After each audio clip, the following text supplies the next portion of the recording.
Good afternoon and welcome to the ZLTAC halftime show.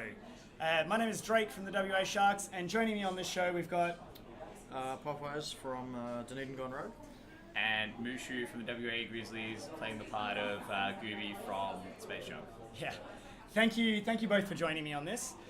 This ZLTAC halftime show, it's the first time we have been doing these special shows throughout the competition.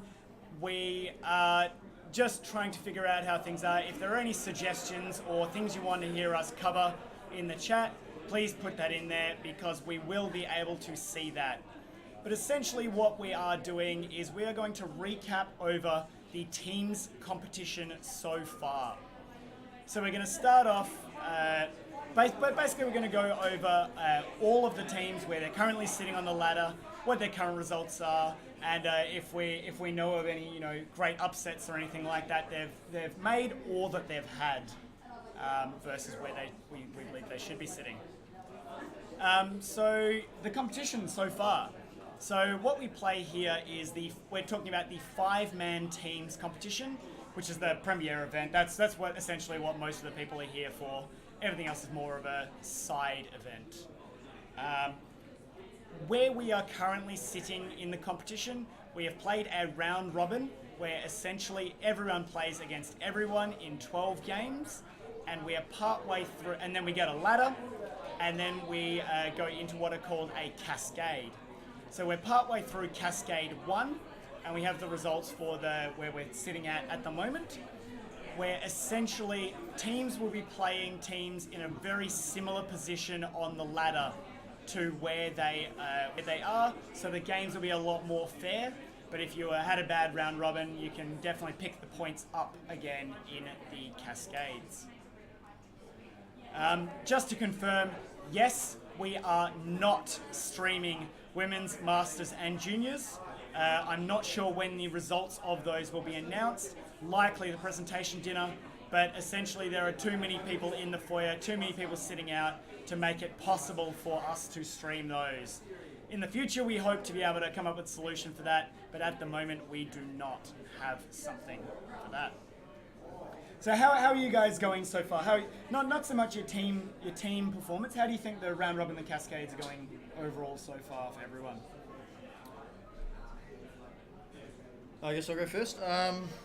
So Cascade, the round robin was, I guess, pretty brutal. It's the first time I've been in games really where we've got no chance of winning some of them.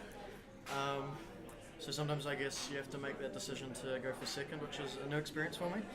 I prefer just to go for first anyway and hope to get the second, but I guess we'll see. Cascades has definitely been a lot more fun for my team at least. Getting those games that are a bit more balanced instead of one team thrashing the other two teams. It is a humbling experience, isn't it? Yeah, for sure. When you suddenly realise that you do not have the resources or the, I guess, you can only do so much to try and win those games, and you find yourself in those spots just trying to ladder up, right? You play those strategies that are a little more refined to play second. Yeah, definitely. It's a humbling experience. I've done it before, and I think I'm better off for it. You might not feel better off for it right now, but 6 months, 12 months down the line, you'll feel much better because you're like, I have been there. But no, my team's round robin draw was pretty good. We had a pretty good time, except there's about 3 games that we kind of dropped for just playing poorly, and then we've had, I guess, half of our Cascade 1, which we've done pretty well in thus far. We're playing on the other half on Wednesday morning. So.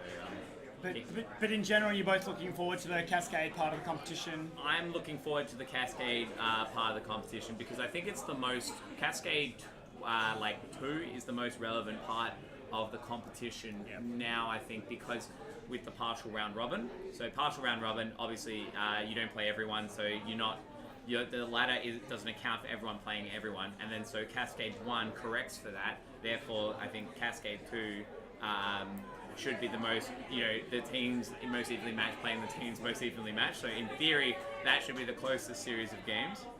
In theory. But yes, sorry, to Mushu alluded to, where we're sitting out of the competition at the moment, we are most of the way through Cascade 1. After this, we have, in each of the Cascades, every team plays 6 games. They're roughly expected to get 2/3, 2 seconds, and 2 firsts out of their 6 games. That doesn't quite work at the top or the bottom end, where you don't have teams above or below you. So the top team is expected to get all of their games as wins. So it doesn't quite work out there, but for essentially the middle of the ladder, that's roughly what you expect. After this, when we finish out the remainder of Cascade 1 tomorrow morning, we are beginning Cascade 2, where all the teams will play another 6 games. And then after that, we have our Format D finals, going all the way up into our 3-team grand finals. All right, so let's start having a look at the teams from 35th up to 31st place as soon as we are able to. All right, just give me a moment. We're just waiting on our tech, who is just in the middle of doing something to get that going. But the teams we're looking at in the bottom few positions, we have Sydney Chimera in the 35th position, Dysfunctional from New Zealand. Your team, Dunedin Gone Rogue, sitting in 33rd, Wasp in 32nd, and I can't see on my screen at the moment who is sitting in 31st position. But I will get that up on the stream for you in a second.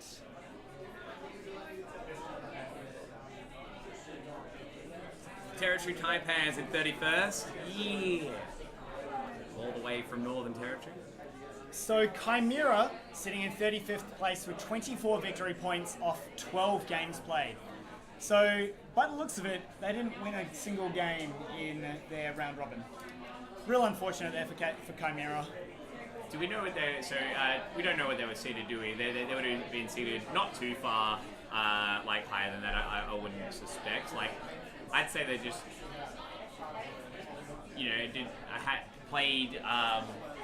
hadn't really figured out what their winning strat was yet.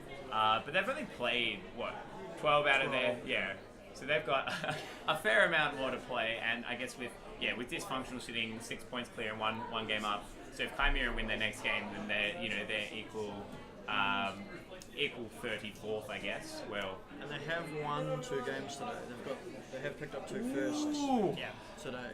That's good to hear. So that's really good to see from Chimera. They were tipped by the very subjective Sinks list to finish in that wooden spoon position. We are going to be referring to their Sinks list position as well. I was the editor and coordinator for that, where players anonymously submitted reviews and tipped where players were going to be sitting in each of their in the ladder, and then we've compiled that so we get a ranked ladder at the end. So sitting in 34th position there, tipped to be in 30th position, so dropping a little bit there from their Sinks ladder position there, which is just to the left of their current rank. Dysfunctional from New Zealand. Yeah, so I think they played the first day and a half with 4 players, right? Correct, yes. So Nitro didn't fly in until partway through the round robin comp. They played something like 8 of their 12 games with classic 4. Nitro. So, they're probably a little lower than they should be, right, based on that. And then you need a few games to get Nitro up to speed, and then we'll probably see them. Because Nitro played a couple of years in 2014, 2015. She played in Bendigo, definitely. I don't think she was in Brisbane. She was definitely in Bendigo. Yeah. And she did pretty well in Bendigo. I think she made around 3 solos and did alright in women's and that. Yeah, and then from what I know, she went international for a couple of years and has come back. Correct. Yeah. So she's back this year. I'm not actually sure when she came back. I'm not in Auckland anymore, but she's been back for a while now. So. Okay. Yeah, so kind of like riding a bike, right? It takes a while, and you remember how to change gears, roll forward, not fall off, that kind of thing. So I imagine, as you say, if we look at their games played on this ladder, they've only played 13 and playing with 4 for most of the round robin. A little bit of a handicap. Yeah, it can make things very, very difficult. I did see a lot of their games, and again, when you're playing with 4, they were playing extremely aggressively, and they were dumping all of their games just to try and get their bases up there. If you have a look at the average score there, you can see there is quite a bit of a jump above Chimera there, but also quite a few more tags against, even though they had only 4 players in a lot of those games. Yeah, it's funny how those 4-player games play, right? I reckon they often play higher scoring than a lot of the 15-player games, just because you kind of have nothing to lose if you've got 4 players. Because if it goes to a standard game where it's defend and maybe a couple of bases go down for each team, then you're losing. So you just want to break the game open as hard as you possibly can. Sitting in 33rd spot, we do have Dunedin gone rogue. Your team. Yep. So I guess that's quite a bit lower than Sync's list. Tipped to be 25th. Yeah. But it's really hard with a team of 3 brand new players as well. Yeah, that's right. So we got 3 new players, and Megan, who hasn't been here for, I can't remember her last nats. It was a little while ago, but she's been training really hard in Auckland with the Cobras and all that. So she's on form. There's no issues there except for not getting to play with us very much. But yeah, the 3 new guys. So I think Connor Sparklesuit has been playing the longest at a year and a half probably, and then the other 2 are a sub 1 year. So they're very fresh, very fresh. Yeah. This is probably as early into a laser tag player cycle as you can get someone into a Nats, right? Like almost. Almost. So yeah, they're definitely improving rapidly, or as rapidly as you can in Dunedin. But it's a big jump coming to Nats, playing with Helios for the first time playing in a new arena as well. So yeah, there's a lot for them to pick up. I think it's pretty cool for that, just to get that experience so early on, because you get to see really early on how deep the rabbit hole goes, like how big this game actually can be. Yeah.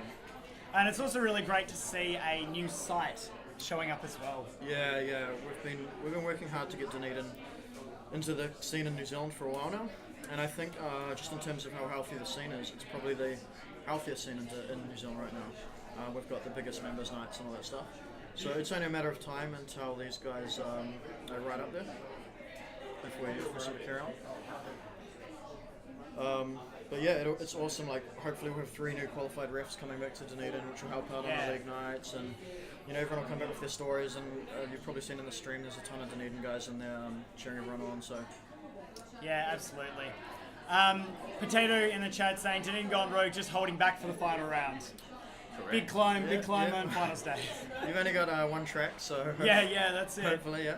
Yeah, that is going to be quite painful.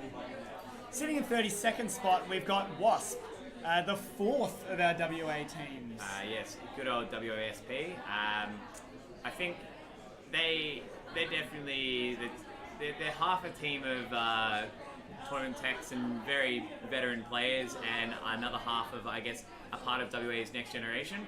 So we've got a couple of young kids. They're in young, tall kids in Gigantor and Prime Sinister, who are well over 6'4", and then you've got President Squid, who is a long time, I guess, WA League player, and then you've got the classic veteran lineup of the BMW, Dorky, and Ronin 441, who between the 3 of them probably have, I'm gonna have to say, like probably 50 years laser tag experience. Oh yeah, right? Literally decades. They've literally seen everything. Decades. So I think it's an excellent opportunity for the 3 newer guys to learn from these wizards of the game. People who've been around and seen just about everything. So I think this is a really good development squad for WA. So hopefully our boys can learn a few things, and yeah. I'm really most impressed by Squids. Squids has been doing absolutely incredible on that team there. It's really, really hard coming into your first nationals, but his tag ratios and getting bases off some of the good players in there as well is really, really impressive to see. Squids is Shredder's protege. Yep. So I mean, if you see any sort of like very good barrier holding by by Squids, it's likely that Shreds has just been drilling it into him at our training sessions. So that's, you can chalk that one up to Shredder, or Shreds as he's now known as. So in 31st position we have the Territory Taipans, predicted to be 33, so they've climbed up a little bit there, sitting on 38 victory points, tied with Wasp, but Wasp have a game in hand. So Wasp will end up being above them after these couple of games are played. How have the Taipans been going? Well, I've played against them a few times. Yep. You played them this morning a couple of times Yeah, as we well. played two today. How did you go against them this morning? I think they beat us both times. Yep. I don't really know too much about the team aside from playing them, but they seem to be playing pretty well. Because they weren't, like, it's half that of Darwin B last time, right? Some weird mixed team, right? Yeah. They got a bit of everything in there. So I think, because Darwin, that was the first year that last year was the first year a lot of these Taipan players played, from my understanding, like players like essentially a lot of them. Exo, Fallen, Ash, Lake, Spike, Dunkirk, Battlebot on the team. Save me, Owen. Okay, yeah. So Exo, I know Ash has been around for a while, and I think Exo might have played like a bunch of years ago, but I think the majority of this team were fairly new last year. So I think their experiences last year and bringing them into this year definitely give them a leg up on the on this lower tier. In theory, proofing them against the old wooden spoon situation. Lake Spike has been doing really well. Yeah. He's absolutely one that I've been noticing, and it's appearing quite well in these games as well. I think Lag Spike was in the top 5 best value for money fantasy picks last year. Yeah, absolutely. He is by far someone to watch in that group there. Let's see if I can find the next group of teams. So sitting in 30th place, we have Adelaide Aegis, who Sinks tipped to be sitting in 29th position, so basically close to where they are. That's a tick for the Sinks list, boys. Yeah. So Adelaide Aegis, again, they were playing with 4 for quite a bit of the time, I think. That's because one of their players took a fairly large tumble in green base in the training preparation, That's training right, days. yeah. From what I understand, he was at the back door of green, swapped from looking through the back door to the front door, and the old knee gave out and just collapsed on itself, and that was it. And then he had to, unfortunately, navigate going down the stairs, which is it's not fun Quite in the sad, best yeah. of times, not, particularly after your knees just buckled. So yeah, I think a few days of rest for that gentleman going into the round robin. So hopefully we'll see him back for I guess later stages of Cascade 1. Again, if you guys in chat have any insights on any of these teams or anything we want to read out or any questions about them, please feel free to throw that in there, and we'll happily address them as soon as we're able to. When we did play them, they did have 5, so yeah, I think it's good enough to play. May have only been for a little bit. Yeah. So, sitting in 29th position, we have the Victorian Just Be Better all-girls team. They've been doing really good. Like, they're probably a little bit disappointed with their results so far, sitting 5 spots below what the prediction is. But those girls are just so good at laser tag. Yeah, they after I guess last year where they sort of had their, because we don't have where they finished last year, do we?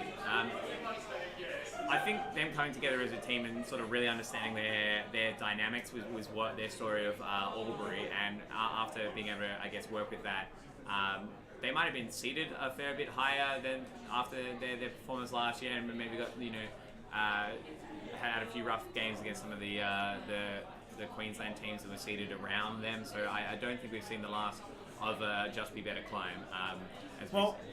So the results that we are showing you are from the ladder that was available last night, and Just Be Better have had a couple of wins today as well. Like, I've seen them playing, so they're probably going to be climbing up a couple of spots there at least from there. So they've been playing quite well. Sergeant Moo is saying that Zero from Adelaide Aegis is waiting an MRI when he gets back to Adelaide. It's unlikely he'll be playing in the rest of the competition. But Aegis do have 6 players, so fortunately they do have a sub. Thank you to the old Adelaide wisdom of bring at least 6 players, if not more. Yeah, 6 or more. Serenity is saying Just Be Better should do a lot better as the comp goes on. Looks like they're finding their footing a little bit now as well. Yeah, no, I definitely agree with that. It looks like, and as I mentioned, I guess a little bit earlier, is the partial round robin. You do need to play all of Cascade 1 to, I guess, correct most of it.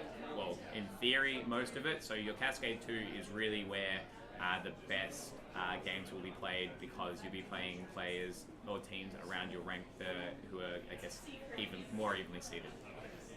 Now here is the biggest surprise. The biggest surprise of the entire ladder. We've got last year's runner-up, second place, to one-up, sitting in 28th position on the ladder. They have only played 12 games on that list there, so they will definitely be jumping up the ladder a little bit on points. Only 4 points behind Anarchy there, with 5 games less played. So they absolutely will be making their climb once they play their Cascade games tomorrow morning. And they've won 3 games this morning as well. Probably unsurprising if they were sitting that low coming into Cascades as well. Yeah, I feel like if you're one up in this spot, you're really just crossing off strategies that aren't working, and then eventually you'll find that one, that sort of thing that, you know, was able to set them up for such a deep run in their last year's tournament to finish second. So I think they're just they're between one of their players, Moose, being had an 8-game suspension, and I guess and that affecting, you know, the rotations and whatnot. And I've noticed that Lolan's taking a new sort of phase of hold, which you know, after playing ZLTAC for more than 10 years with the previous hold and then switching it up, I mean that's definitely going to have a bit of an effect on your efficacy as a top tier player. But no, I think you know, it's obviously probably one of the roughest round robin results that we've seen probably ever. But I mean, you know, if there's ever a team to recuperate it, I think one up's probably the most qualified to be able to just smash back up that ladder. Yeah, you'd expect to see them win 6 Cascade games. Yeah. And then possibly 6 more in Cascade 2 Yeah, as well, right? exactly. 72 points later, it doesn't look so bad anymore, right? Yeah, absolutely. I think just the arena just isn't quite suiting One-Up's playstyle. One-Up are an extremely chaotic team. They kind of just throw 5 players out there and they just find wherever they are in there, and they just make something work with the players that they've got around there. They're really, really good at getting through bases, you know, with a couple of them there. But I think that their chaotic style just doesn't quite suit this extremely defensive, really rigid, hard setup, defensive base setup that we have in this arena there. It suited them really, really well in the Albury arena, where there was a lot of vision. You could see where the players were all throughout the arena. But this Sunshine Coast arena doesn't quite have that same flexibility to it that we've seen in the previous years. Yeah, I think the obstructed sight lines for either all the base doors is probably like hurting them, whereas in Albury you could sit like 6 panels back and see who's going in and out of a base. So if you see a one-up player and you're a one-up player, you know you can run in behind and reinforce them. Whereas that's just not, it just doesn't work the same at most of these bases in Sunny Coast, so they're definitely suffering from that. It seems like, yeah, they had such a refined strategy last year for at least, well, such a refined style of how they play the game. And it just seems to, you know, the sky is falling as far as that play style goes in this maze. Serenity and Gus in the chat saying One-Up are looking for the highest ascension climb in ZLTAC history, and One-Up will kill a handful of teams in the one-track Cinderella stories. Yeah, if they don't climb up enough, that one-track system D is going to be pretty rough. Very hard. Yeah, I think if you're one-up, that's 100% your goal from here. You can recover on the final state, but you want to put yourself in the best position for something strange. For something strange not to happen to you, because that's your biggest weakness here as one-up, is you don't want to have to play too many of those best of ones. You want to maintain, you want to get back into that 3-track, because otherwise anything can happen, and you know, anyone can beat anyone in a best of one, right? So you want to have those 3 cracks at it to ladder up. Yeah. So the one-up chaotic style, I think that they're getting inside base is fine, but then they're feeling that they're comfortable inside the base, is putting a couple of shots in and they're getting denied, or worse than that, because they can't see who is getting inside from the other door, is they're getting in and then team denying their own players who's come in through the other side there. So it is quite unfortunate there for one-up. But expect to see them climbing a lot higher as we haven't seen the end of one up. Absolutely not. I reckon stay tuned for some one up games. There'll be some quality viewing over the next couple of days. Sitting in 27th spot, we've got Albury Anarchy, the second team from Albury here, our host from last year, sitting on 50 points after 17 games played, with just one more game left to play in the Cascade 1. Anarchy is in pretty well as compared to their Sinks List prediction. I think a year of training in New South Wales probably has done them quite good, because after last year, when you have your home nats, it's very much a shot in the arm to your scene, both in the lead up, but then even more so afterwards, and particularly if you can string a few competitions together, like have a intersite teams comp or something like that, where New South Wales, most sites in New South Wales, particularly Albury Anarchy, is only an hour or two drive from some of the other sites, so you can get some intersite action going. From some of the Melbourne sites, it's about a 6-hour drive from Sydney. Okay. So it's a bit of a harder one there. A lot of comps going around. Yeah. But it is really good to see those guys. Like they've improved so much over last year. It's Captain Pocket, right? Captain Pocket. Pocket has been doing great. Could you bring up that team list, please? Yep.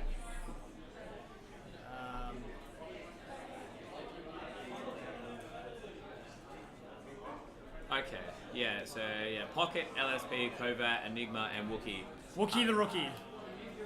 Who was telling me that he had to change. He had to change his alias, because I believe his alias was another rogue. I think. A fourth rogue. A fourth rogue? Might have been misremembering, but he had an alias that was already taken, so he picked something else. He might have been a rogue. Got to have a rule about that eventually. Yeah, exactly. Yeah. No more rogues. No more rogues. Specifically. Just one. No, I could be misquoting that, but he took on a new alias for this year to prevent any further confusion, which I think is fair enough.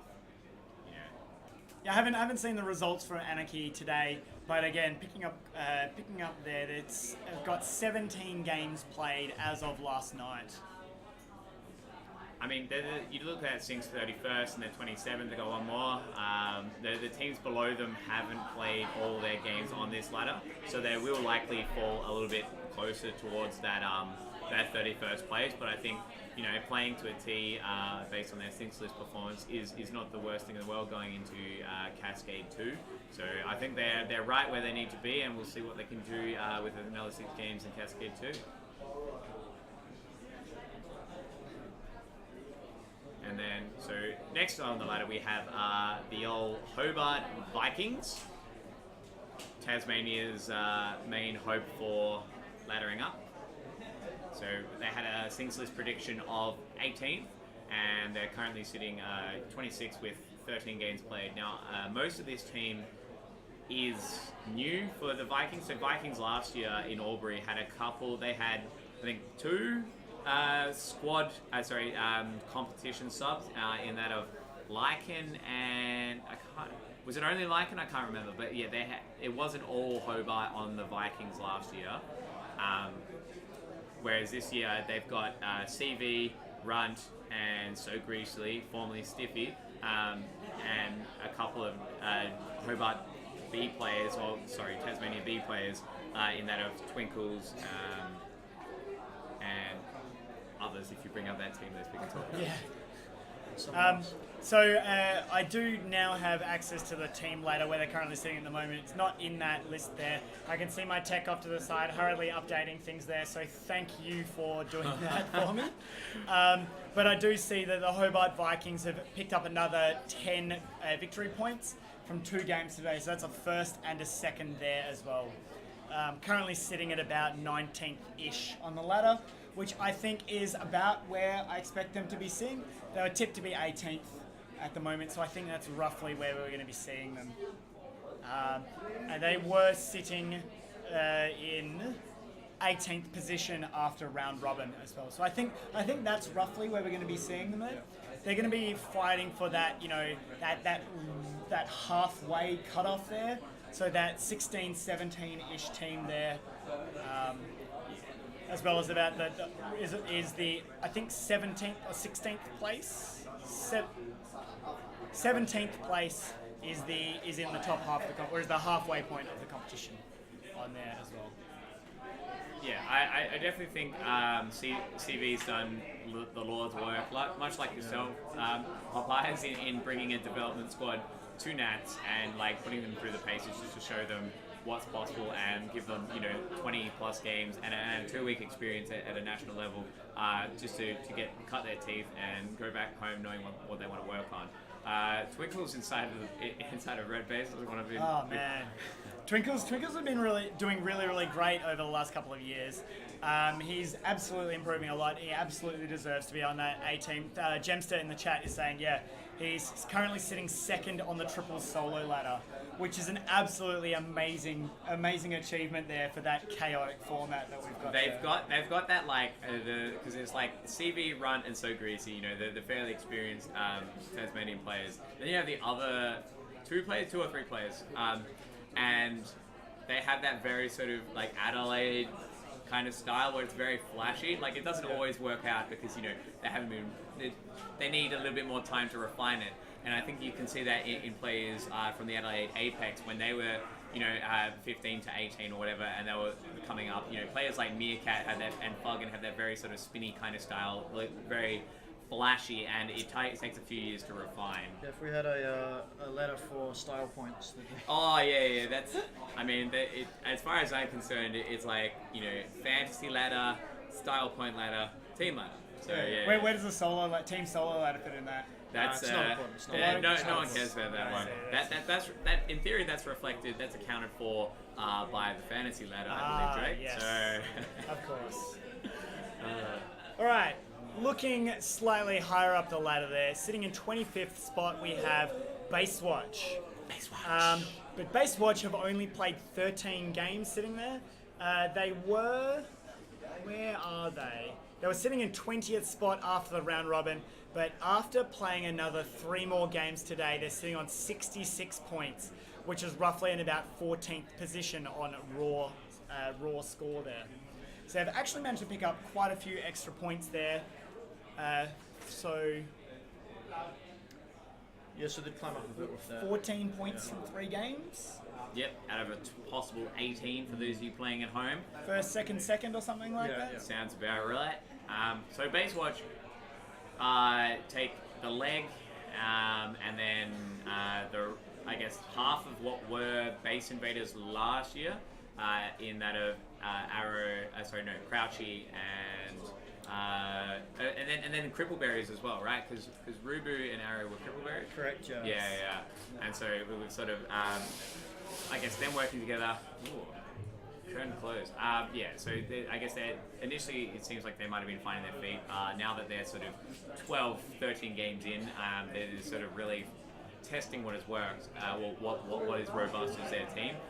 Whereas, I think any team that attended sort of pre-Nats 3 were able to pre-test that. So, if you were at pre-Nats 3, you're already working ahead from a more forward position than if you were, say, Basewatch and you didn't. You have to play those games, see how your team runs that arena. And as being like a new team, these players have undoubtedly played together before, but I guess not in this sort of configuration, which takes a bit of time to learn.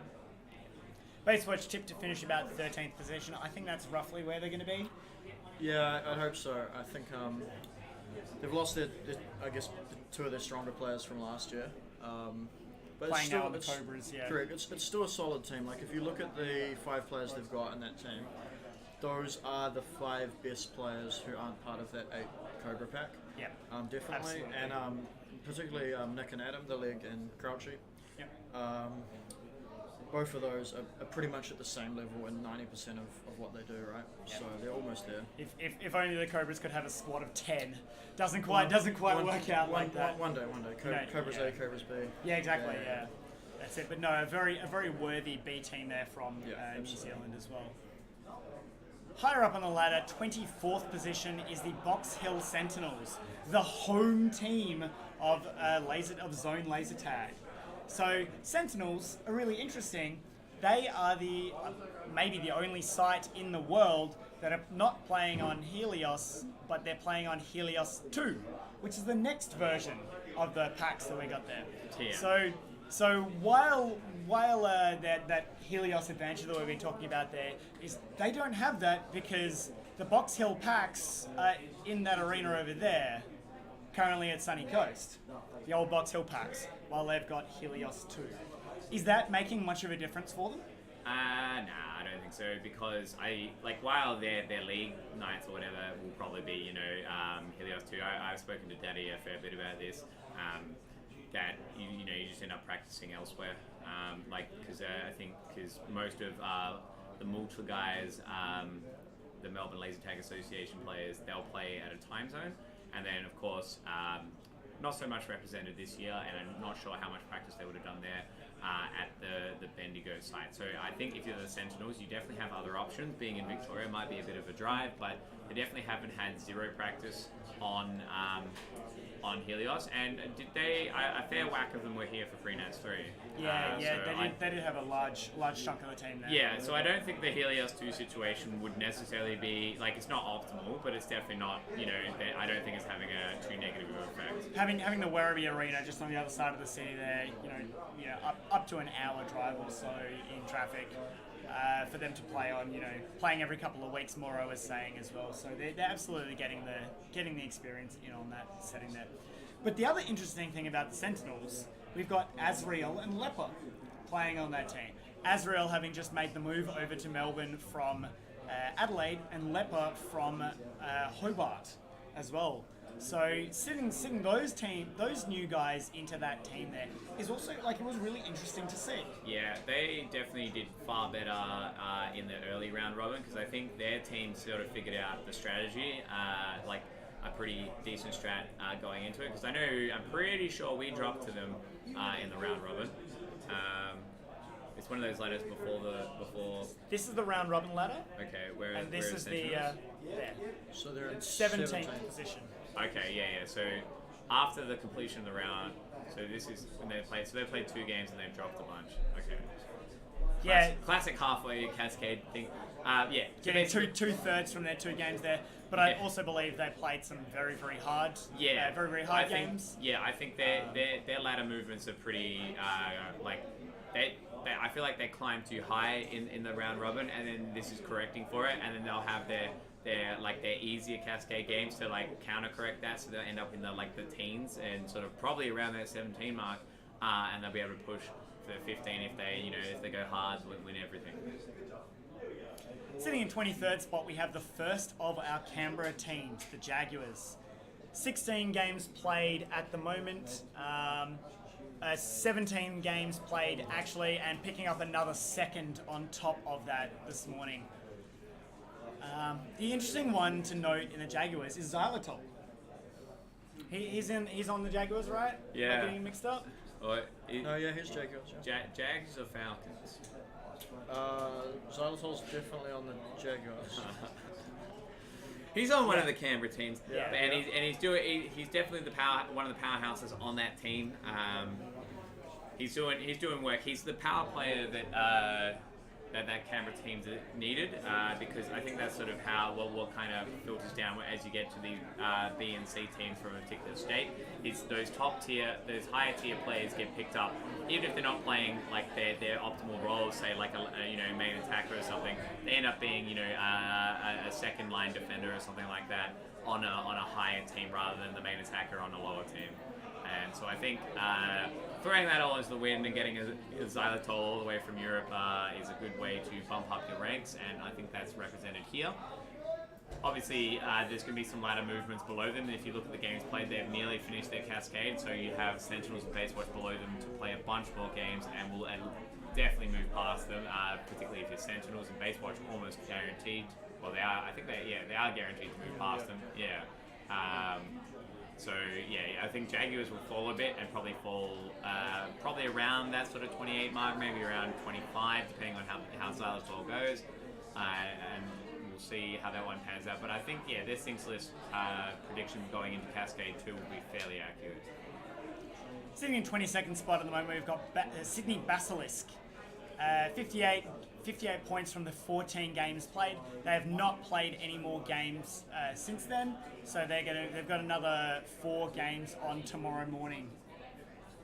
The Basilisk boys knocked us off in a game, so they beat us, and they were first, and then I'm pretty sure the Marsupials Revolution was second, and we were third. So the Basilisk out of blue is a very strong hold, and had not accounted for that. They outplayed us very easily from that base, and so I think they've still got 4 more Cascade games to play, so they'll jump right back up into that lower team. So I think 14 is probably pretty good from where they're sitting. They're a very strong team, picking the best from New South Wales for the most part, I think. I feel that they are a little bit too reliant on Spider as a solo basis. I mean, I heard you saying that yesterday, and I think that's just might have been like I guess a round robin kind of thing more than anything. Maybe. I don't think that's necessarily the plan going forward. Based on my conversation with sort of Volley and Sirical, it doesn't sound like that's at least the on paper. Not the plan. That might just be how it happens. Like you know, the fog of lasers tag. Sometimes things happen. Sometimes you have to solo 2 bases in 3 or 5 games. But I don't think that's the plan going in. But you could be right there, Drake. In that's maybe won a few games that they weren't slated to. But I think for the most part they're fairly solid as a unit. An up and coming unit. Spider last year being one of the biggest pickups for anybody's fantasy team, and then mandatory pick. Correct, yeah. and Sirical picking up a 3rd place in Lord of the Rings last year. So I think Basilisk are a squad on the rise, and so they've got nothing but good laser tag to play from here on out. So I think they'll be able to get to that rank 14 and maybe even push a little bit higher.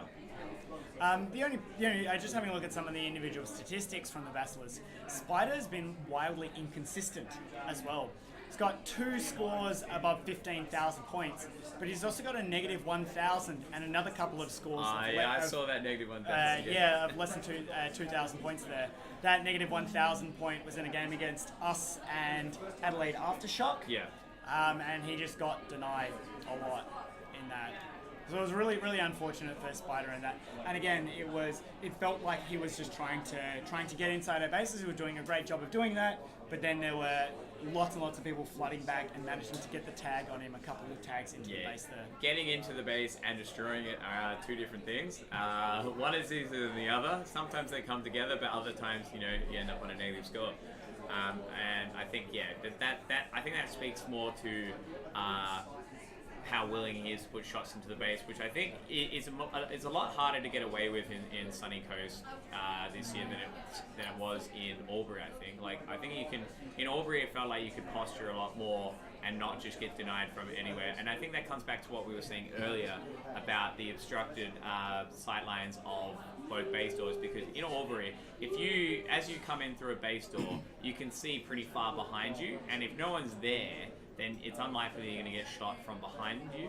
Whereas in this maze, there are so many different, maze paths into one side of the base that you can't account for it a lot of the time if you're the only player there. So if you run in through one door, and this speaks to what you were saying, Drake, that if he's trying to solo it, he hasn't been able to clear all the corridors coming in. So he can only shoot people who are running at him from the other door. So if he gets denied from behind, there's not too much you can really do about that if you're trying to solo it. Moving along, because we are starting to dilly-dally and we're getting the hurry-up motion from our directors over here. 21st spot, Southern Wolfpack. Predicted to finish 27th. Currently sitting 21st on the ladder from last night. Currently sitting in 20th position, on 62 points, having taken 2 more 3rd places in games this morning. So they're done with 62. 62 after 18 games played. Yeah, no, they'll get a lot closer to that 27. Probably won't get there, but I think they'll be sitting fairly close there. Fitzy, big pickup for that team this year on the Team Guardian, as it's otherwise known, because of there being no Bendigo Blitz this year.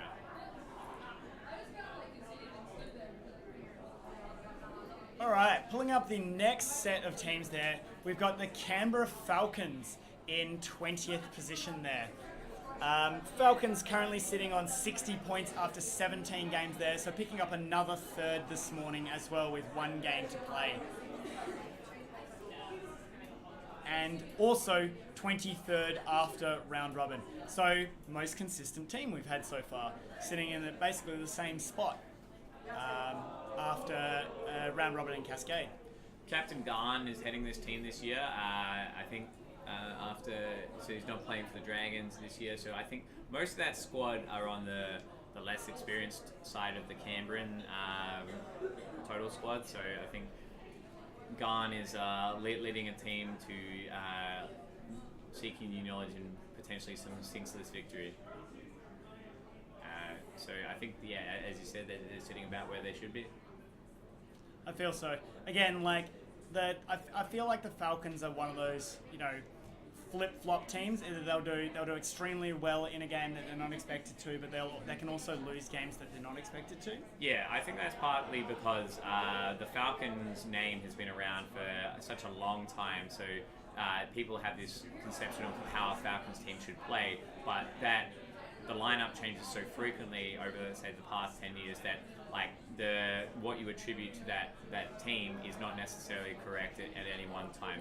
There was sort of a 3-4 year period between 2011 and 2015-16 where that was true, because you have the same sort of 12-13 players swapping between the Canberra Dragons and the Falcons as based on who they thought was the best in that year, but a lot of those players have moved on and are either in the Dragons or not playing anymore, and then you've got Garn who's heading the team.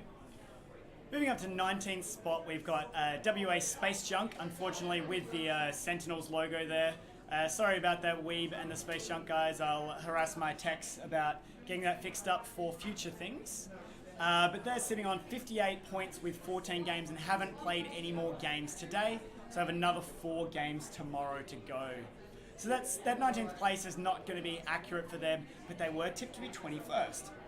Currently sitting 16th spot after the round robin. I think that they can absolutely crack up into that top half of the competition there. They've been playing fantastically there. Both the girls, Weeb and Gooby, have been doing absolutely amazing. Both their tag ratios have been good, cracking through bases. Trillionaire, his holds inside some of those bases, those high holds for the tall youngster have been fantastic. And Cowie and Red Devil as well have been great at getting inside bases. I'm playing doubles with Cowie, and between the two of us, we're getting inside those bases so fine. And we're into round 2 as well. They've been doing fantastically well for our other WA teams. I think, the thing with Space Junk is one of their big, big winning points last year was having Lifter, another WA player last year, who was always a very clear voice within the team. He made the calls very simple, and right or wrong, at least the team were following it. I think this year, particularly with this maze, I know it's something I played pre-nats 2 with Cowie and we, and I know something that we were struggling with was just sort of that communication across the maze, and so I think that's something ultimately that they might be dealing with. And then obviously the switch from Lifter to Red Devil. Red Devil last year playing for the Smash Bros. This year getting the call up for the Space Junk, and so I think there's been a bit of growing pains there with finding how that how the rhythm goes, but having Cowie at the front with his solos performance last year and just consistently pretty good scores. There's more to be done by the Space Junk this year. The other thing about Space Junk is they've got a really versatile team as well. They've got a lot of left-handers. They have 3 left-handers, but you can see any of those players in any position in the arena as well. You expect an attacking pair of these 2 players, but then when they actually get to your base, it's someone else. I was hearing Weeb and Gooby were playing a game. I think it was a game against you guys. Serenity was calling that Gooby was at the A door, and she was just calling out 1A, watching A, 1A. Where's Weeb? It's like no, Weeb was exactly where she meant to be, on that other door, just waiting for the right time, and they got inside and took that base there. My favorite part about Space Junk this year is their shirts. They look really good. The best Space Junk shirts, also the best Shark shirts. But yeah, thank you. Thank you to. It's very good. Yeah. It took me so long to convince him. Yeah. Well, the place we were getting them manufactured with, the collars that they had in the past were not very good. But I love these star designs. They've really taken that space theme all the way there. So. Good luck in future for Space Junk as well. All the way to 19th They can place. absolutely, yeah. Well, they absolutely should be able to climb up inside that top half there, with again 4 games to play tomorrow morning. Darwin Dingoes in 18th spot. I'm not sure what to make of the Dingoes. Again, they can take games off fantastic teams. They can take games off Grizzlies. Yeah. They beat us and Space Junk in the WA sandwich. Dingoes, I think they've found some form. I think this arena is a little more aligned with how they like to play the game.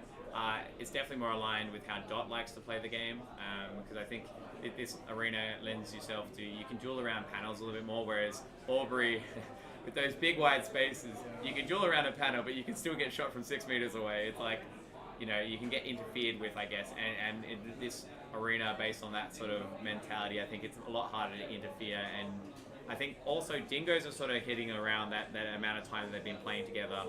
They're sort of peaking because they've been playing together with this squad specifically for a few years now, and it seems to be doing quite well for them.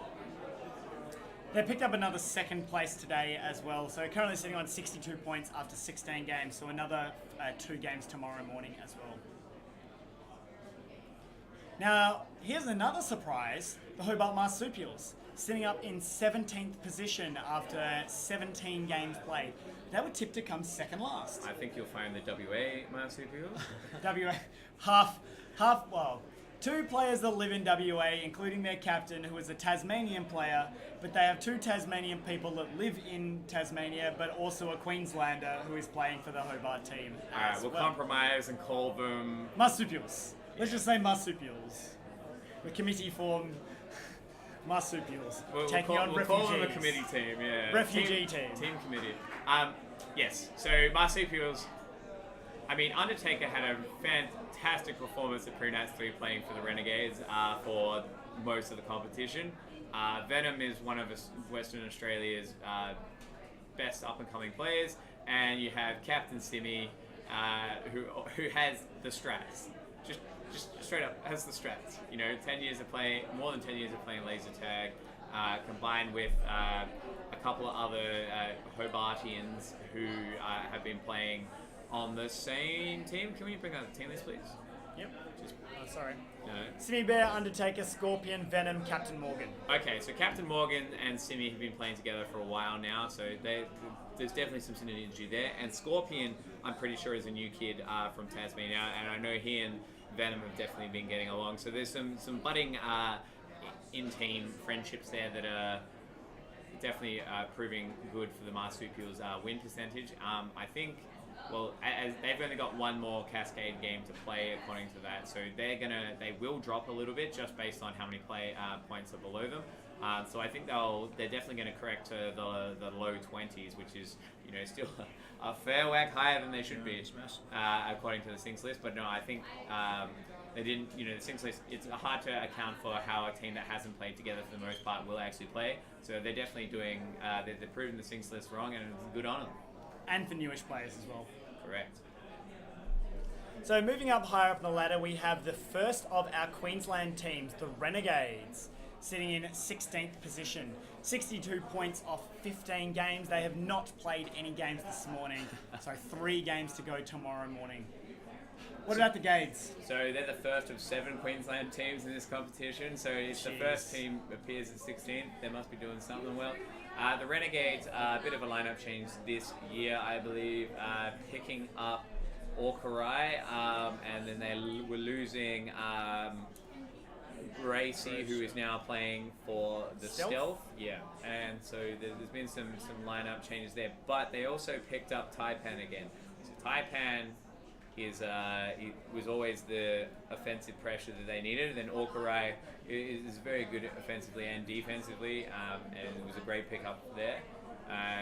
Then you have Captain Griffo, who is not currently living in Queensland.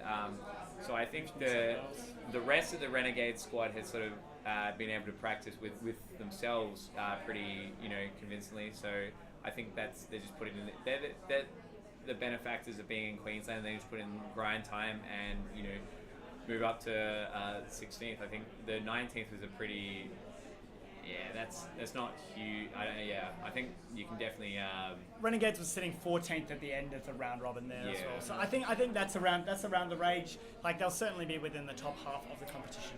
That puts every other team, Queensland team, in the top 16 or so. Yeah, absolutely. Who will be capping out on their 2020 team slot very early on in the distribution for those of you playing at home. So you might not have to get too high if you want some additional slots. Sitting in 15th position, we have Adelaide Aftershock, 62 points from 15, currently sitting on 66 points after 16 games, so picking up another second place there this morning as well. This is Meerkat's team. Last year they finished very high. They went on a bit of a run on those last couple of days, and I think they were off to a slower start by comparison to their fiery finish in Albury 2018. But I think they're trekking along quite well. Meerkat, one of the best players out of Adelaide, and when you have, because the Wall's on that team as well, isn't it? Anytime you have a giant player like that who knows how to move, I'd say of all the 6'4" pluses, the Wall probably moves the best. Of all the really tall guys, like Trill, for all the people taller than Trillionaire, the Wall moves the best. Yeah. So, typically you see the Wall playing... Oh, Wall is not on Aftershock. He's on Aegis. I stand by my statement, though. He still moves the best of the 6'5" pluses.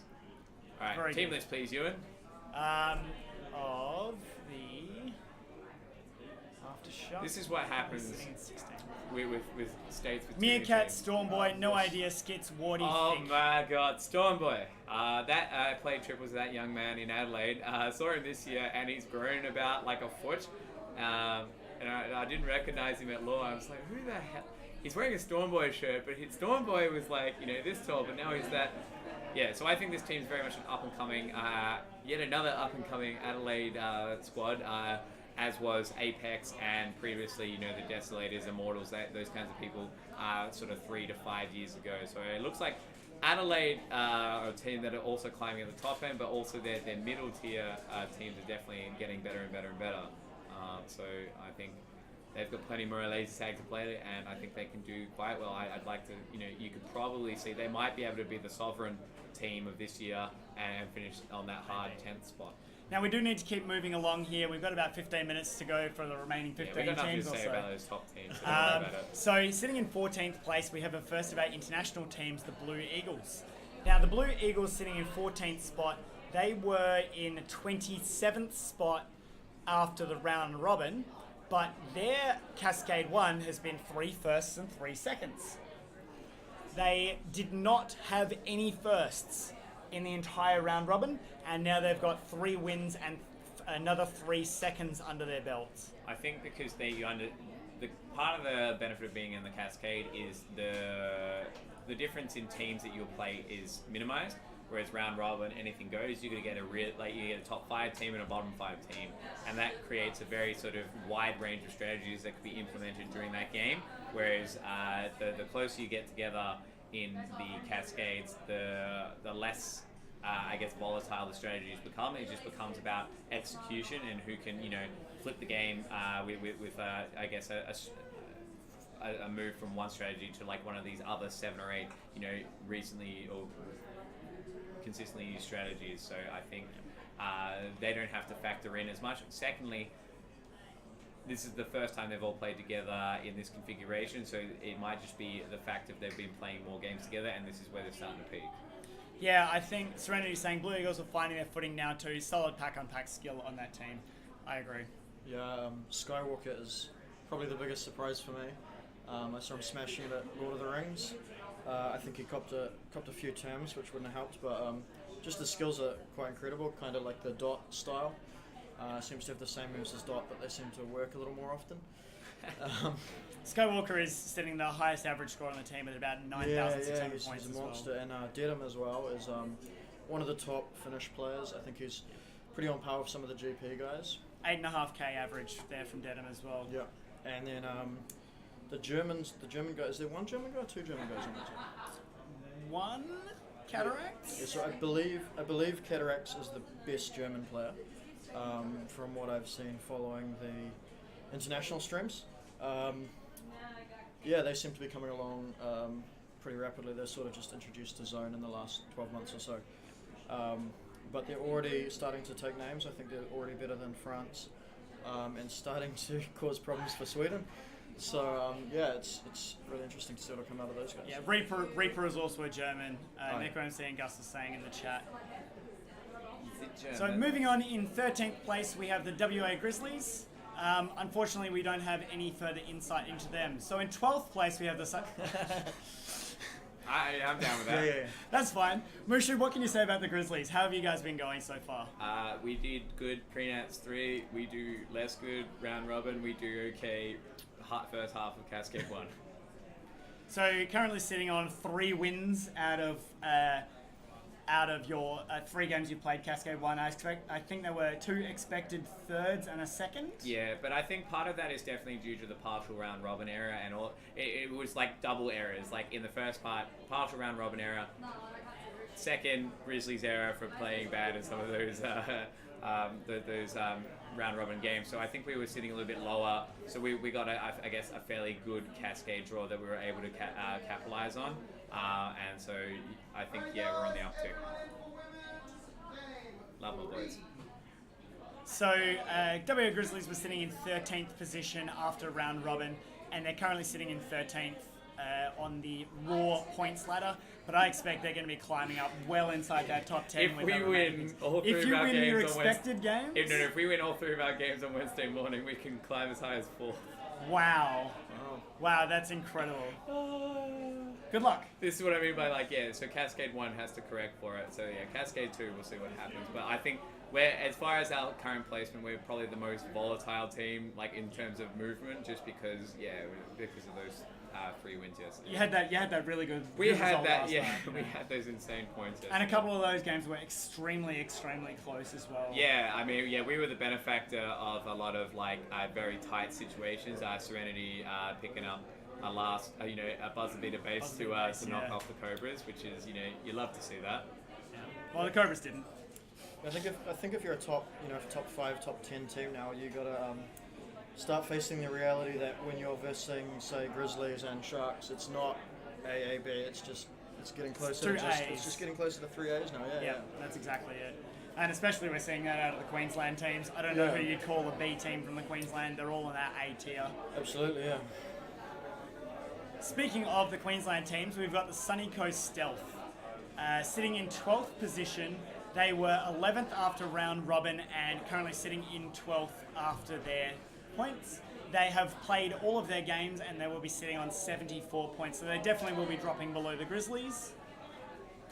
How are Stealth going for you guys? I think this team was very good at farming the round robin because of being a home site, they have a little bit more access to the practice, and I think their ability to work as a team was most of that. So you have, because they picked up, so this team was basically... Gipley, Zeropa, Cyrex, Gravy, Carton, Boots, and Panda.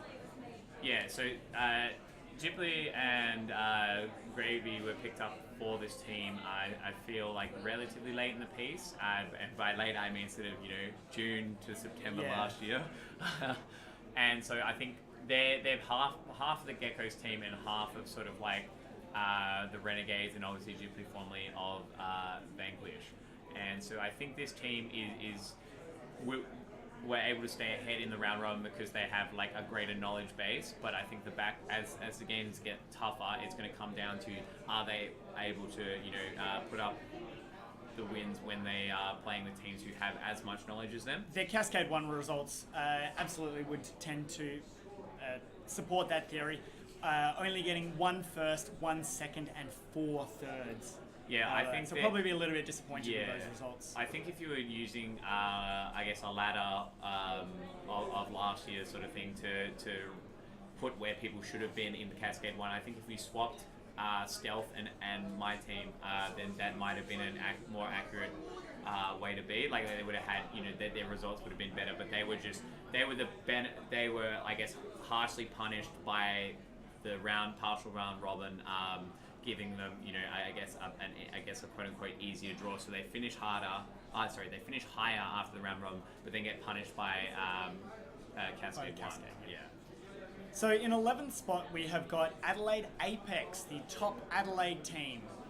They were sitting in 8th after round robin, and they've had a pretty disastrous Cascade 1, getting 3 seconds and 3 thirds with no wins. Once again, same story as Stealth, I think, is they were, they did really well in the round robin and were just faced with a very difficult Cascade 1 draw. That's, that I know they dropped to us in a pretty tight game. Yeah. And so I think, they seem like their team's very good at being exploitative, so they're very good at beating a good team and a less good team, but when they've got two teams that are pretty evenly matched, at least based on that Cascade result, it seems like they have a little bit more difficulty in pulling out the W. Should be a pretty good Cascade 2 for them. Yeah. Oh yeah, I would think so. Yeah, if they're going to drop, so they're probably going to drop to 13th, 14th, sort of where we're sitting now. So yeah, they'll have a fairly decent Cascade 2 draw. Maybe be able to crack into that top 10 going to the finals there.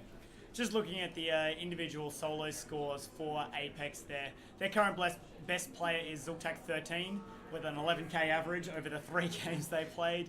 But Bakura is sitting on a 9.2 average there as well. And Fuggan is going really well. ZLTAC 13 is Bakura. Oh, yep. And then ZLTAC 14 is Benson. I'm pretty sure. Yeah. Yeah, maybe. I think so. Yeah, I'm pretty sure that's Bring your login cards, guys. Oh, Jeez. they're long gone. All right, now moving up to our top 10. In 10th position, we have Blue Steel, sitting on 80 points from their 18 games played.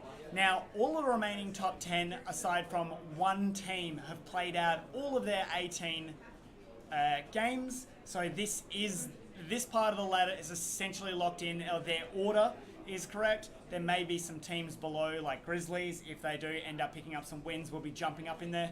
But essentially, this is roughly the order that you're looking at for your top 10. Serenity's just saying Apex is super disciplined when it comes to crunching and coming home, despite being a team of youngsters. I'm sure they'll smash Cascade 2. I think that's a very good analysis of them as well. So in 10th spot, we have Blue Steel.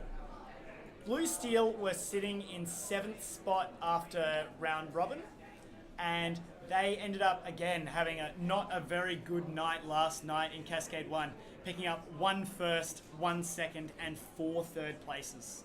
Yeah, they lost a few very tight games there, so I think they were the benefactors of some very poor situations and arguably unlucky situations. And so I think they're just it sort of just like clumped up a bit in those thirds where they could have easily, 10 seconds of gameplay goes differently. They finished second, maybe even first. So I can't really count out the Blue Steel.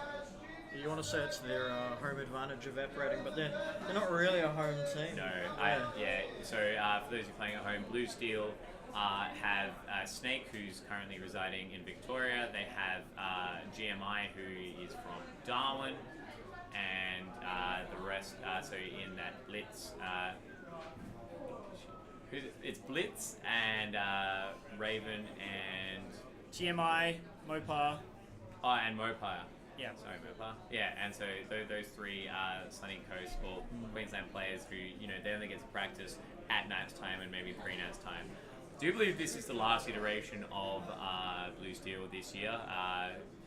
Just to do with the team caps and whatnot, taking on interstate players is not so viable in a state where, such as Queensland, where you're bringing 7 teams, and next year you'll have a maximum of 5, maybe 6. We'll see. So it's going to be very tricky there, but I mean, there's no reason that some of the Blue Steel players can't, play for somewhere else. Yeah, and I think Blue Steel finishing third in Adelaide in 2017 speaks volumes here that you can't count them out after a Cascade one. There's still plenty more ZLTAC to play, and I wouldn't be surprised to see them to move into the further into the top 10. Sitting in 9th spot, we have the Queensland Ducks. They were tipped to finish 10th, which it's probably a little bit low for them, but they were sitting in 5th after round robin. Yeah, I think much like Stealth in that round robin, the Ducks were able to play their advantage, and they've also got the Maroons players, Beefy and Dark Passion, so two of the best players ever on a team with some youngsters in Alex and Dodge. They can't be counted out. And I think they had some hard games yesterday. Cascade won, they were full of hard games. They did end up getting 3 seconds and 3/3 from their 6 games yesterday. Sorry, Raven's on the Ducks, isn't she? Raven is on the Ducks. Yeah. Raven, Robo, Dark Passion, Alex, Dodge, and Beefy. Awesome. Yeah, I think this team has been with Dodge and Alex. I think they've been one of the more surprising Queensland teams, being able to play that well, because they didn't sit them. I'm sure they sat a couple of games yesterday, but the Ducks didn't just sit one of those 2 newer players in their harder games. They put them in and they played well. So I think that's it's very good to see. I mean, it does look like they are having a very, very even rotation between their 6 players there. Out of the 6 games last night, all 6 of them sat 1 game. Yeah. So they didn't shy away from putting the new kids in the hard games, which is good, because that's what they're here to do. They're here to learn. They're here to see how hard ZLTAC can be. Obviously, being from Queensland, you have a fairly good idea, but in a national setting, it can go even a level deeper. Sitting in 8th spot, we have Albury Sovereign, the Giant Killers. The Giant Killers. In round robin, Sovereign managed to knock off not only all 3 finalists from last year in Albury, but also the world champions in GP in their round robin games. So we were hypothesizing that the Wolfpack, the Sharks, and One Up took trophies away from their home site, and then they just came over here on a revenge mission to get them back, and picked up the world champion scalp while they were at it. Checks out. Sovereign, after a monster performance last year, they were the team who rose above the muck of the best of 1 series, the one-track finals day thing, and managed to roll that all the way into 10th place. And so I think after they've worked very hard this year with their practice, and then sort of the New South Wales Laser Sports Association, I think LSA or something like that. Yeah, doing a lot of work with competition. So Sovereign have definitely been around practicing a lot this year, and being a tighter unit this year, it's paying off for them. They're I guess a little bit less standard with their game style. I think they usually focus with more of a 2.5 to 3 player attack, which is definitely it's not meta. It's one of the more aggressive than what it's most teams are playing. That's a good way to put it. It's definitely more of an aggressive leading strategy. But they're doing very, very well. Correct. When they're getting those guys inside those bases, they're taking them very, very quickly as well. Yeah. So they're doing an incredible job, and they can be a little bit hard to predict as well, which is very good. Next, in 7th spot, we've got the New Zealand Cobras.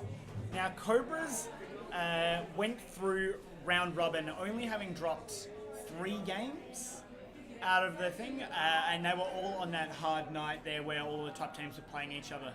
But last night they had another unlucky run there, getting 2 firsts, 1 second, and 3 thirds there, dropping a few points from where they were sitting on the round robin ladder in 6th spot. So they're down to 7th now. So what can you tell us about the Cobras, Pop Highs? wearing a Cobra shirt. Yeah, this isn't Cobra shirt. What? No. Anyway, My yeah, bad. I think It looks like a Cobra I shirt. think the main thing for the Cobras this year is we still don't have Helios, right? And it just hurts us. It hurts us more every year. Previously, we've had some sort of Helios. So every year, the first year Bendigo, we had 3 packs. We did Lore 3 times a week, and we went into Bendigo feeling like we had a pack advantage even. And it's just been getting worse from there. This year, I've heard that even your Nexus packs are not doing super great. some of the yeah, times as yeah. well. I mean, yeah, it is what it is, right? They're getting pretty old now. So it's really that access to good quality training that we're missing. I think it'll pick up for these guys. Like, I mean, it's we all know how to play Helios. It's just a chance of getting back into form without missing it for. If you didn't go to pre-nats, then the last time you played Helios was nats. Yeah. At the moment, so yeah, just getting the hang That of is that the case again. for Four Eyes, I believe. Yeah, to that's come to right. And pre-nats. then of course we're missing Man Aaron, so Yeah. just the leadership in the team's changed up a little bit. So I don't think that'll be as big a problem for them as maybe some people think. The guy, everyone in there is capable of running a game, so. This is the first time Moldy's been captain of the Cobras. How do you think he's been doing so far? God. Again, as you were saying there, everyone's capable of running the team. Yeah, I mean I played pre-nats 2 with Jono, and there was a little bit of room for improvement, I say, but for the most part I think he's doing fine, and I don't really expect to see any sort of massive tactical blunders or anything that are costing us. I mean you can always find mistakes in hindsight, but I don't think it'll be a huge issue for us. The other thing to note about Cobra's night last night with Cascade 1 is that Ace didn't play any of the games. He is real sick. He's got an early case of that Super Nats flu, and it's taken him out. So fingers crossed he's feeling a bit better for their remaining teams' games starting tomorrow night. So as long as he takes it easy, he's got the entire day off today. So fingers crossed he is feeling a bit better for their games tomorrow night. In 6th spot, we've got the WA Sharks. What do you know about the WAA Sharks, Mushu? Well, glad you Please tell me Yeah. tell me what you know. I think you boys had a rough night last night, initially. Sort of. Yeah, and then I think you really pulled it back, right? We ended up earning an extra 2 points from our games last night. We got 2 firsts, 3 seconds, and 1 third. Picking up we dropped a first to a second. Yeah, that's where. Yeah. We picked up a third to a second, picking that up, Yeah. and I think we converted one of the seconds to a first as well. Yeah, no, I think that's to your credit. Is that's where you were always going to do well. I think your team is very capable of putting those predicted thirds into not a third. Yep. Which is, I think, that's really where you guys are going to climb. Is I think that you guys are suffering some injuries at the moment with Method suffering from the old shin splints. He sustained an injury at Pre-Nats 3, which put him out for a day or two. And then I know Hybrid also injured himself at Pre-Nats 3, so we ended up playing finals with 4. yeah. So we're carrying some pre-existing.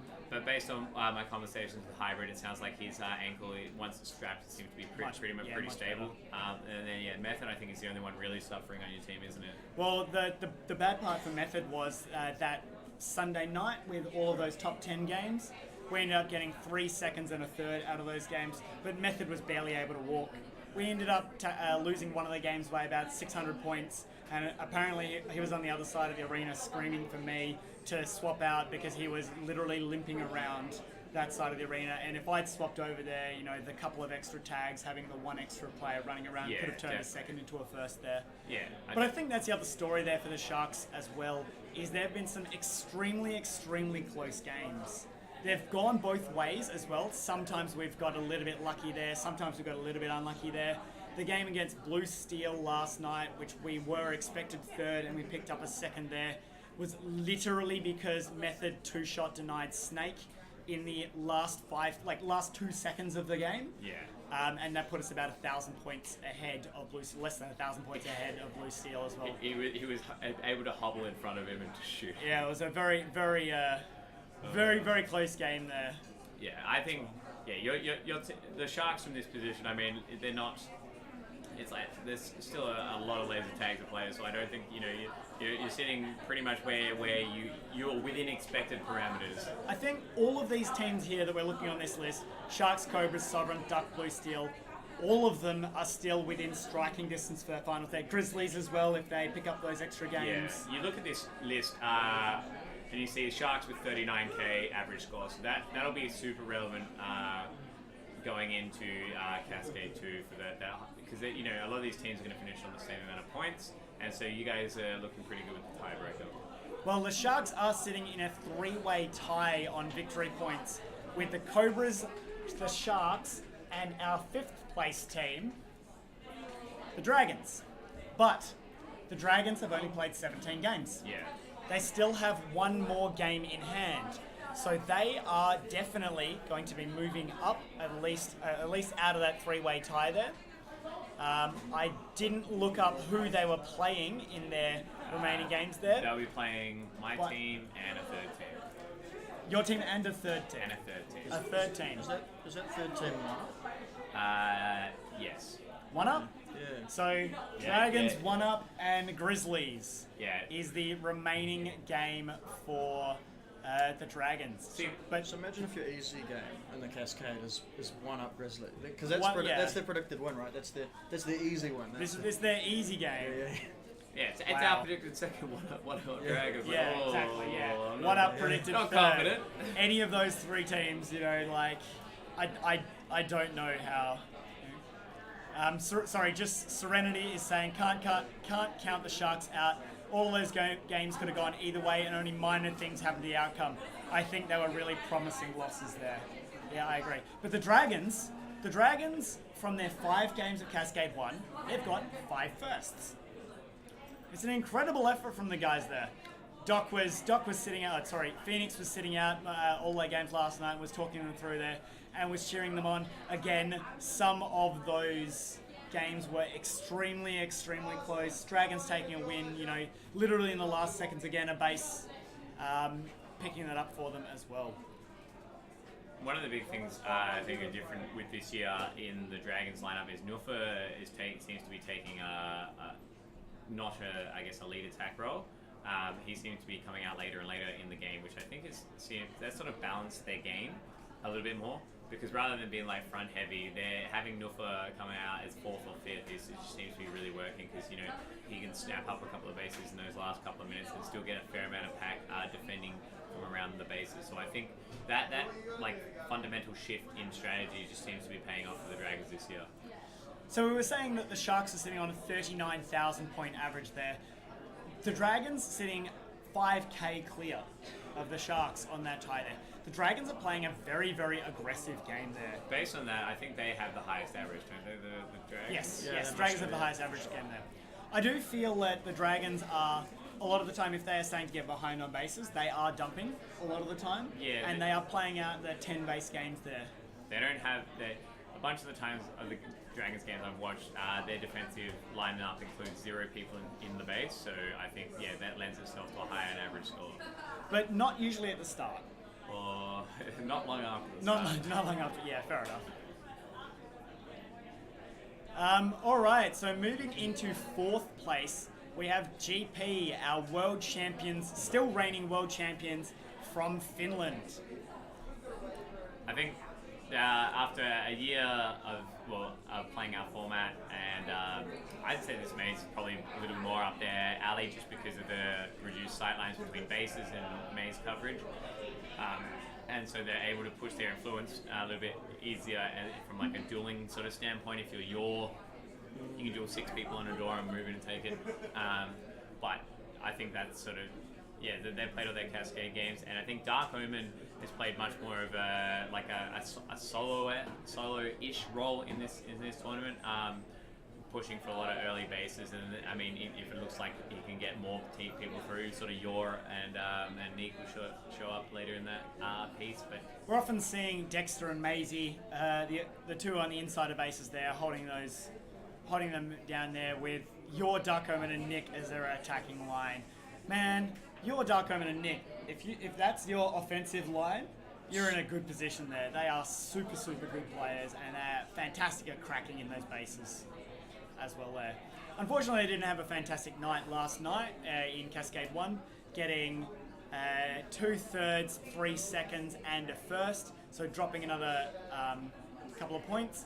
Qdemo was saying that smaller mazes definitely suits them much more better than what they had at Albury, where they finished 7th, I think it was. No, they finished 9th. 9th? So a bit disappointed. They would have come home a bit disappointed after last year. Yeah. And I think you can look at GP's total points. Like, they're the last team in this bracket, and then you move up to the top 3 teams there. Who, yeah, 10 points clear. I think that's pretty much summarizes the top 3 teams. So moving into our top 3 teams, which are hugely clear of everyone else, and probably expectedly so. I would expect we see these 3 teams in the grand final there. We've got the Beavers in 3rd, the Spartans in 2nd, and Wolfpack in 1st.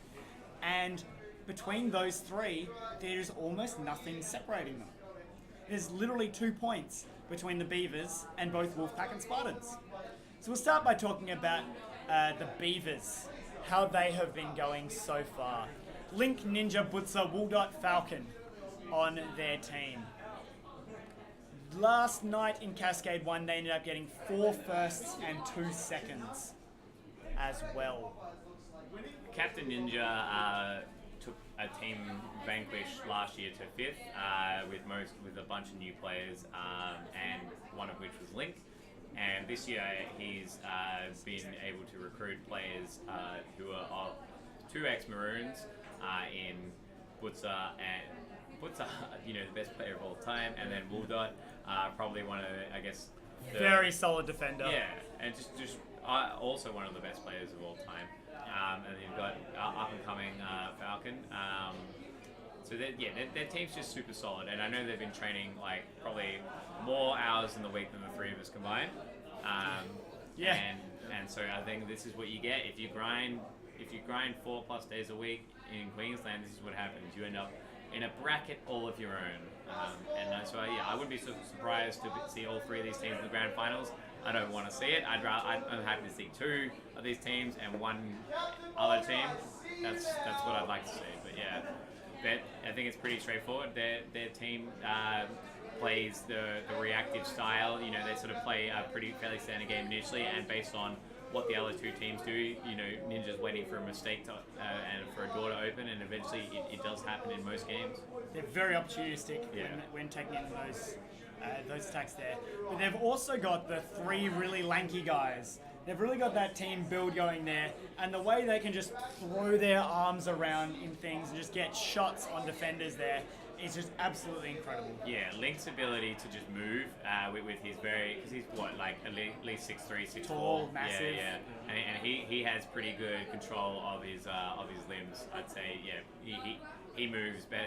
He moves better than the wall. No, he's got that Wolfpack-esque husky wax kind of movement. Yeah. You know, where they figured out that their arms are quite long, and they can move their body accordingly.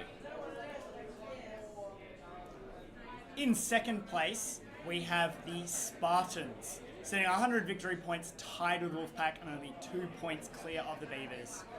It looks like they play a more defensive game than what the Wolfpack end up doing, but Wolfpack has such a strong backline as well. So it's really hard to compare those teams there. Mad Cans, Potato, Stingray, Stalker, Penguin, and Fuzzy on the Spartans. So I think half of this team were the Geckos last year, and then got the call up from Mad Cans and Stingray saying let's build a top 3 team, and they definitely put the hours in. Slyrex saying last night on stream that they would consistently do more than 12 hours training in a week. Wow.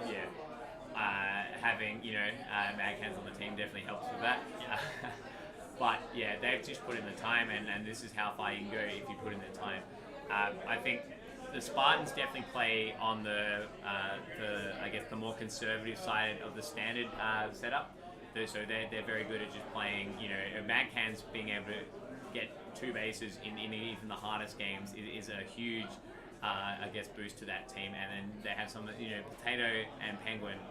2 of the best up-and-coming Queensland players, and being able to perform in top-tier games just means they're able to do this well. Stingray on this team, I think, is playing far better than he ever played on Blue Steel. I think that's undeniable. He just takes he takes a more obviously involved role and is able to perform quite well. Spartans in their Cascade 1 results, they're taking 3 firsts and 3 seconds as well. So picking up some extra points there. But again, with those top few teams there, it's really hard to predict every win as a win because you're playing against the other teams there. It's just taking points off each other at this stage of the competition. Now, our current leaders, last year's national champions, the Brisbane Wolfpack. They were tipped to come first. They're currently sitting first. They were second by 2 points after the round robin, but they have picked up the points there from the Spartans, who were first, with 4 wins and 2 seconds in their Cascade 1 games. What else is there to say about the Wolfpack? They've already won 2 competitions this year, with Lakeo winning solos, Wax taking second in solos, and having all 3 finalists in Lord of the Rings, with Pain, Wax, and Husky.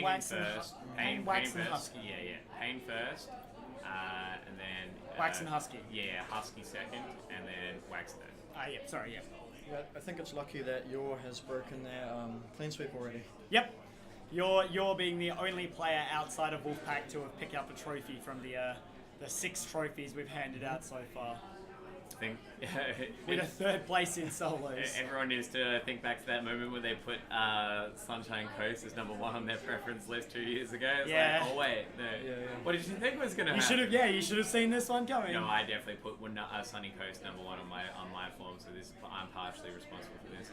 Thanks, Motion. No, I think Wolfpack, playing. No one's surprised by them sitting on top after Cascade 1.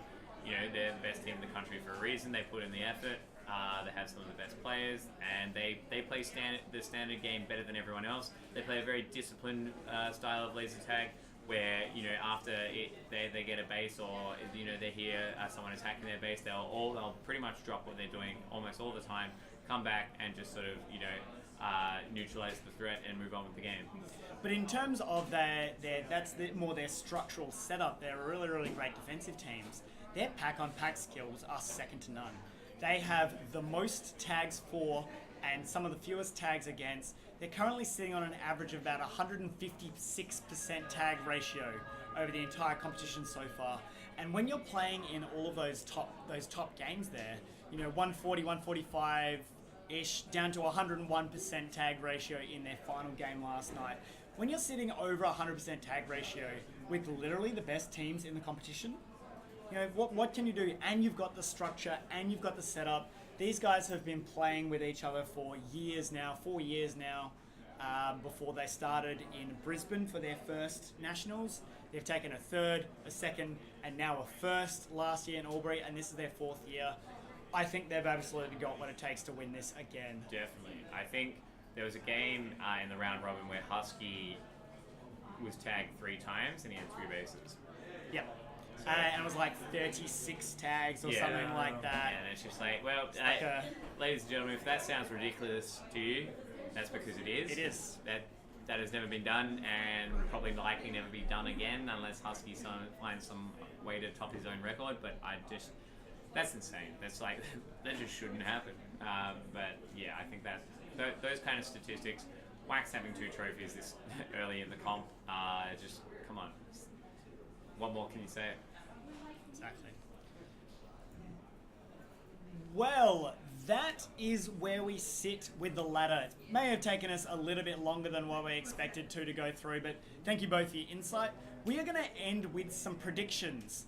So you guys out in there in the chat that are watching along the stream, as well, if you want to join in and put in your predictions, I would like to see who you think is going to win, who the 3 finalists are, and if you've got a dark horse to make it into the top 3, because I suspect we're going to pick the same top three finalists. Yeah.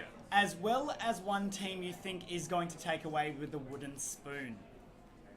So who'd like to go first? I'm going to vote for Chimera as The wooden as spoon? Wooden spoon. I pick myself as a dark horse, and I reckon the Wolfpack, Spartans, Beavers grand final. Who takes it out? I think 2 of those 3 will be in there. I think I'd really like to see. I would like to see the Spartans or Beavers win, actually. Just because, not the Wolfpack? Yeah, because I would like to see if there's a level above where the Wolfpack are now, because like nothing will make them work harder for 2020 than not winning this year. Yes. And so Absolutely. Can they kick Wolfpack into overdrive for next year in Darwin? yeah, it might be a bit it might be a bit of a masochist asking for that, but yeah, I think just to see if there's a level above. Popeyes? Yeah, I guess when we played Chimera the first time, I came out thinking, okay, we're not going to get the spoon. But now they beat us twice, so... So it's entirely possible, yeah. So who knows, yeah. But I guess I'm looking at the stats so far, Chimera's the likely contender. Well, as it currently sits, we actually have 4 teams tied for last place, only separated by average score. So we have the Territory Taipans, Dysfunctional, Sydney Chimera, and currently sitting in last place tied with average score is your team, Dunedin Gone Rogue. I'm not the captain anyway. It's fine. Yeah, it's fine. Yeah, exactly. It's fine. Rogue can expect that. Yeah. Do you think you guys will climb up above that wooden spoon position? I think we will. I think we had a bit of bad luck today with someone getting injured. Yeah, for sure. Probably cost us a game or 2.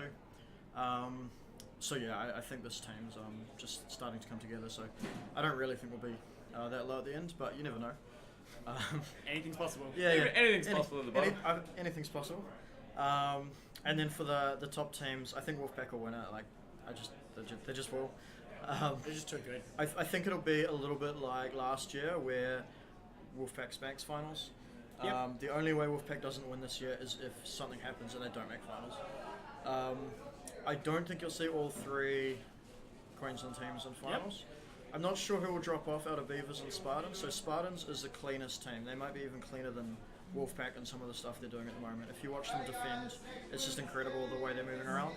But of course, they're the guys that are going to drop off the most with the home team. I think the what's his team, Beavers.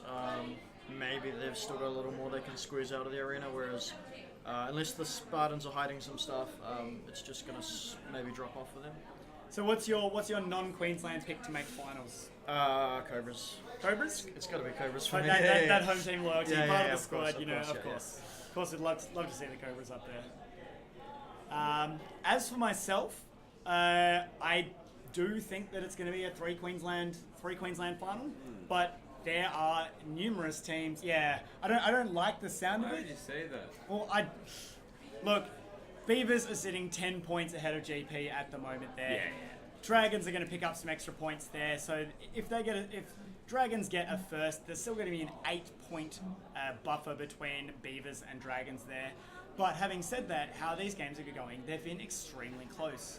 I do think that anyone out of GP, Dragons, Sharks, Cobras, maybe even Sovereign, can get up there and, depending on how things go on the finals day, then they can absolutely win it there. I believe we're sitting in a really great position there for Cascade 2. We thought we might be sitting a little bit lower there, but who knows? It's going to really depend on how the results of the other games go, and then it is just going to be whoever down into finals there. Obviously, I would love to see my own team make it back to the grand final again after taking a 3rd place in Albury last year. But who knows? GP have been playing amazing. I'd love to see them take home a trophy in a ZLTAC event. Ling Ling is saying WA in finals. Again, Grizzlies as well, depending on how their results go, they could be jumping up to that 4th, 5th-ish spot as well there. So they are within striking distance as well from their 3 games remaining there. As for the wooden spoon, I think it's probably going to be the Territory Taipans. They do have some international imports there, I believe.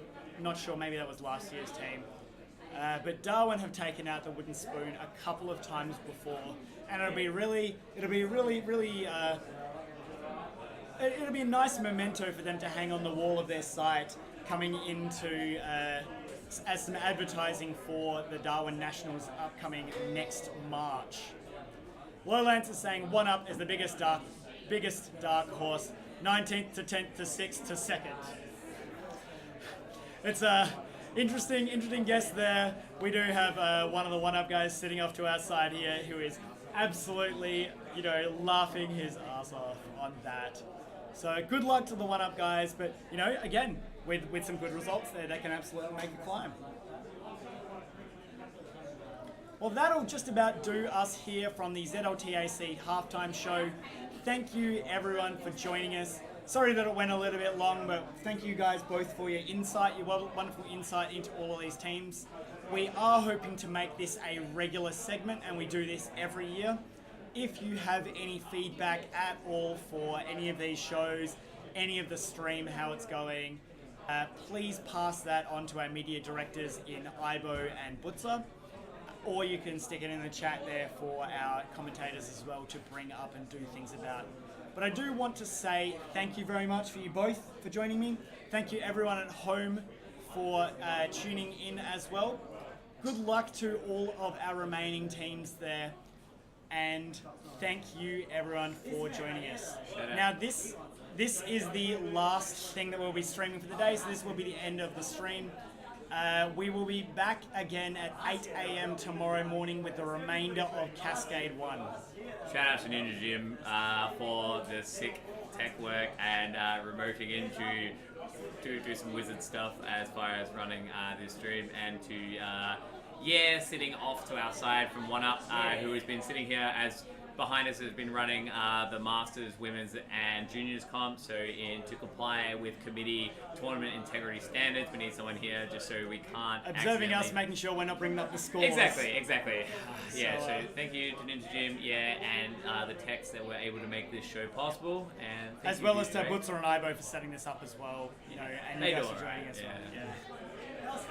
Thank you, everyone.